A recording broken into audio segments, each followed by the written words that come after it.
ஸ்வாப்னா என்ன அப்படின்னு நிறைய பேருக்கு ஒரு மிகப்பெரிய டவுட் இருக்கு.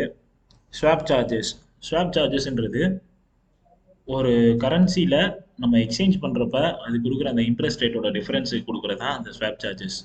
இப்போது யூரோஎஸ்டி எடுத்துக்கோங்க. யூரோப்போட சென்ட்ரல் பேங்க் ஒரு இன்ட்ரெஸ்ட் ரேட் வந்து 3.25 இருக்குது. யூஎஸோட ஃபெடரல் பேங்க் ரேட் வந்து 2.5 இருக்குன்னு வைங்க. இப்போது நம்ம இதில் ஒரு பையோ செல்லோ எடுக்கிறோம். அதாவது யூரோ யூஎஸ்டியில் பை எடுக்கிறோன்னா யூரோ பை பண்ணுறோம், யூஎஸ்டி செல் பண்ணுறோம்.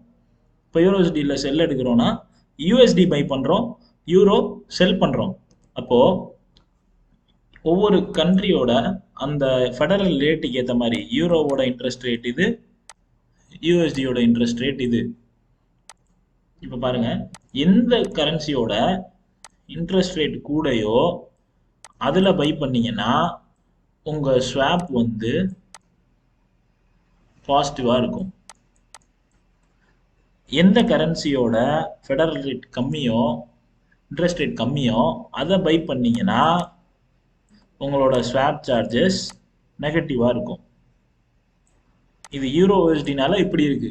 இப்போ யூரோ யூஎஸ்டிக்கு பதிலாக இப்போ ஜிபிபி யூஎஸ்டி எடுக்கிறீங்க அப்படின்னா அதே தான். ஜிபி யூஎஸ்டியில் பை பண்ணீங்கன்னா ஜிபியோட இன்ட்ரெஸ்ட் ரேட் வந்து கூட இருக்குன்னா உங்களுக்கு ஸ்வாப் வந்து பாசிட்டிவாக இருக்கும். யூஎஸ்டியோடது இன்ட்ரெஸ்ட் ரேட் இதை விட கூட இருந்துச்சுன்னா உங்களுக்கு செல் எடுத்தீங்கன்னா ஸ்வாப் பாசிட்டிவாக இருக்கும். இப்போ பாருங்க, ஒரு பை ஆர்டர் வந்து எடுக்கிறீங்க. யூரோ யூஎஸ்டியில் பை ஆர்டர் எடுக்கிறீங்க. இதில் பார்த்தீங்கன்னா இப்போ பவுண்டோட இன்ட்ரெஸ்ட் ரேட்டு கூட இருந்து டாலரோடது கம்மியாக இருந்தால் நீங்கள் பை எடுக்கிறப்போ உங்களோட ஸ்வாப் சார்ஜஸ் வந்து பாசிட்டிவாக இருக்கும்.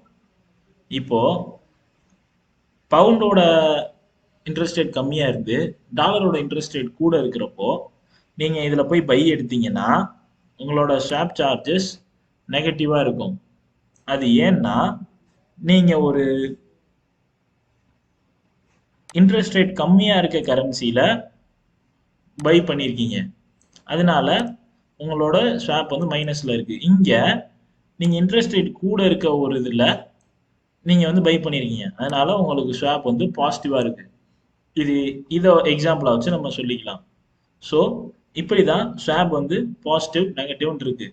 நீங்கள் எந்த பேர் எடுத்துக்கிட்டீங்கன்னாலும் எந்த கரன்சியோட இன்ட்ரெஸ்ட் ரேட் கூட இருக்கோ அதை பை பண்ணுறப்போ உங்களுக்கு ஸ்வாப் வந்து பாசிட்டிவாக இருக்கும். எந்த கரன்சியோட இன்ட்ரெஸ்ட் ரேட் கம்மியாக இருக்கோ அதை பை பண்ணீங்கன்னா உங்களுக்கு இன்ட்ரெஸ்ட் ரேட் வந்து நெகட்டிவாக இருக்கும். ஸோ இப்படி தான் ஸ்வாப் சார்ஜஸ் வந்து போடுறாங்க. தேங்க்யூ.